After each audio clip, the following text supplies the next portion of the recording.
Hello everyone, how are you going? Welcome to Canada Day 2067. How has climate change affected our world? Now it's a bit of an obscure title, but I'm definitely here to find out what it really means. I started as a full-time environment reporter back in 1988. Wow. Climate change was still a pretty new idea back then, and governments would say, we can't really tell what it's going to mean to this place or that place because we don't know enough about it yet.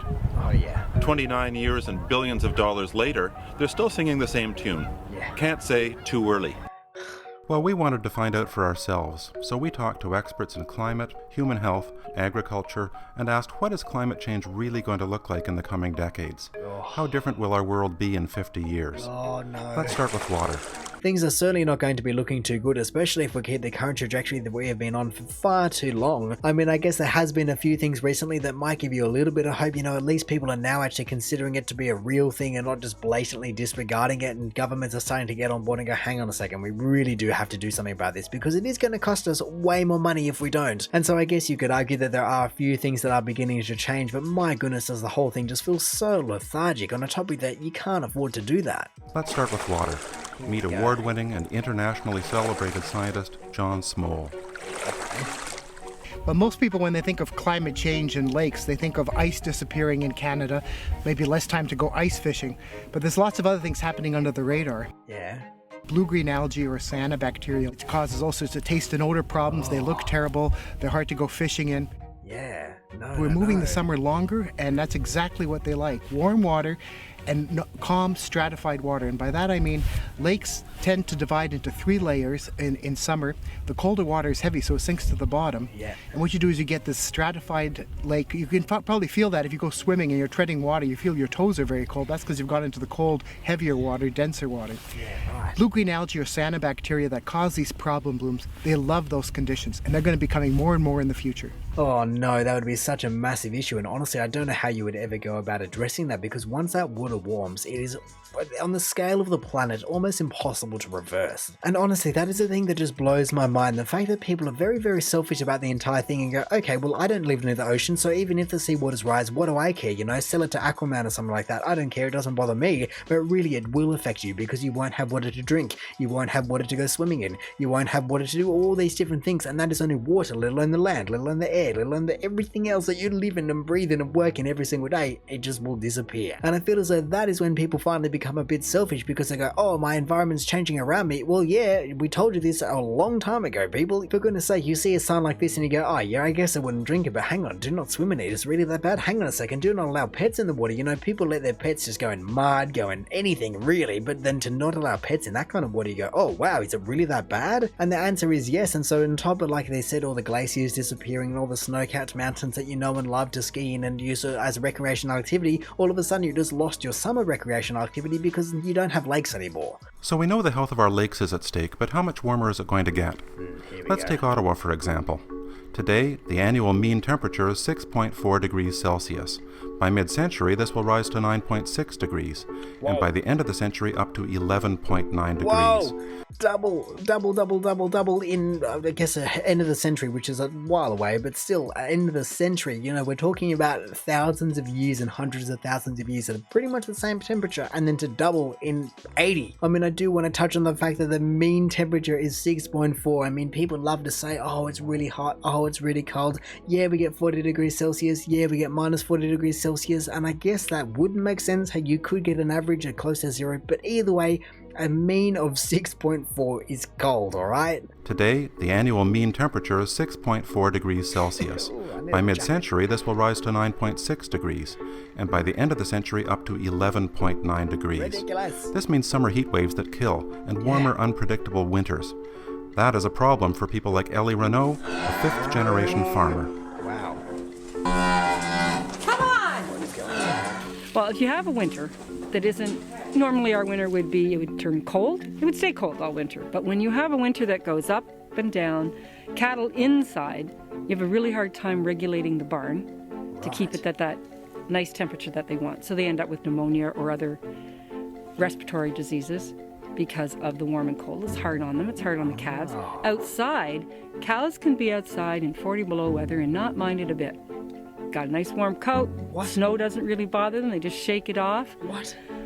But you get wet, rain, warm, cold. That's really, that just sucks it right out of them. They eat a lot more to try and stay warm. So they're not putting any condition on. They're just basically eating anything in sight to stay warm. Yeah, and fair enough. I've never heard of an animal besides maybe penguins and polar bears, but I've never heard of a cow that can stay warm and survive in minus 40 degrees. I mean, maybe the cows in Australia, and that would make sense, but maybe the cows in Australia are very, very, very different to the ones in Canada. But there is no way I ever would have expected that a cow could stay warm in minus 40 degrees, and it does make me wonder why they need the barn. I mean, shelter is certainly nice, but why do they need the barn if they can be and just kind of shrug it off in minus 40 degree weather? I mean, I guess like she was saying, they do and will consume a lot more food, and so maybe that is why you want to keep them inside, so they just don't have to regulate their own body temperature as much and they can stay a bit warmer, use less energy and put that into other things besides just staying warm, which would be a massive amount. But it certainly sounds like a massive problem, and to be honest, I've never thought of any other animal besides humans having pneumonia. I mean, of course it makes sense, but I've just never heard of it before. I mean, at least a cow only has 7 stomachs and it doesn't have 7 lungs, but I can only imagine for an animal that large, if it gets pneumonia, it's going to take so long to dispel that kind of an illness. It's going to be very, very detrimental to the farm and the animal itself. But what stood out to me the most was the fact that it wasn't just the heat and it wasn't just the cold that was going to give them problems. It was the fact that they don't know how to deal with these unpredictable weather patterns and unpredictable seasons, you know, because then you're just not having the kind of biorhythms that these animals are used to, and you don't know how to manage them. You don't know whether to put them inside or keep them outside or have them inside, outside. You don't know what to do because nothing is just as it should be anymore. And when you look at it, this farm on its lonesome is such a micro issue in the grand scheme of things. If you extrapolate what they're talking about here into the entire planet, with all the farms in the entire planet, let alone all the wild animals and insects and plants and flora and fauna combined, we can really just try to imagine just how big of an issue it would be, because I don't think you can really understand how much of an impact it would be if all of a sudden you just have everything getting pneumonia, everything just dying off because it is too hot, too cold, too wet, too dry, whatever it may be. All of a sudden the entire landscape just changes, and nature is such an interconnected web of biology that as soon as you just lose one massive link, the entire thing's just going to be devastated. So then you have things that would normally die here in the winter. Not dying. So parasites, any kind of diseases that would normally, they would just freeze out and you'd be okay for the next year and start over again. They're not doing that when it's a warm, cold winter. Last winter was really hard on the animals. They were either in mud up to their ears or they were frozen. And sometimes that was within 24 hours. So it's difficult for them, and it's also difficult for any crop.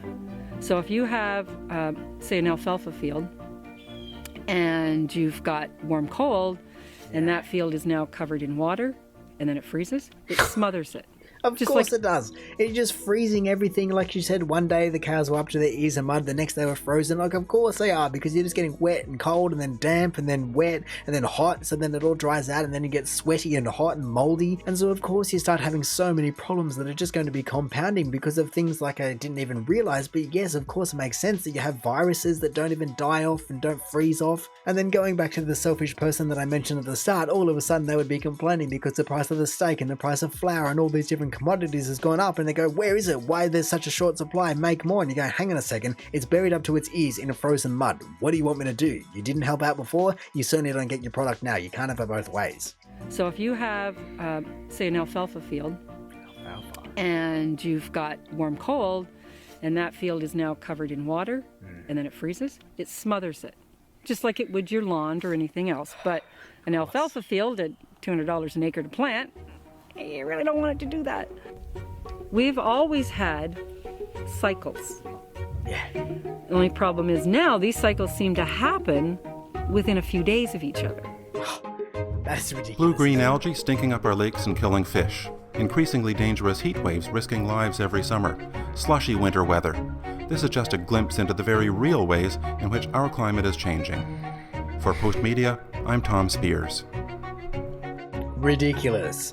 And the fact that this was made in 2018, and this is something that he originally was just involved back in, 1988? Yeah, 1988. He was aware of it. He was just advocating it. He was reporting on it back in 1988. And so even though he said it was a new idea, it is a new concept, and there were governments were going, oh, we don't know much about it, so we don't know what to fix it, so we're not going to put any money into it. Still to this day, it is given the same excuse, we don't have the money, we don't have the time, we don't have the knowledge about where to put our money into, whatever it may be. There's always some kind of workaround just to not address the problem. And no one's out here saying it's going to be an easy fix. There is a massive lifestyle change throughout the entire global civilization that needs to occur in order to tackle a problem like this, as well as technological advancements to just change how we live our day-to-day lives and hopefully even reverse some of the effects that we have already put into this planet. But it was interesting to hear, even within one case study, how you get things that people generally don't think about. Yes, we've heard about seawaters rising and glaciers melting, but you go, hang on a second, blue-green algae, oh, I've never heard about that. All of a sudden you have Ottawa just doubling its temperature, or you have cows just submerged up to their ears in mud, or you have just fields of alfalfa that just get frozen. And yes, it can feel just insurmountable from an individual perspective to go, how am I ever going to tackle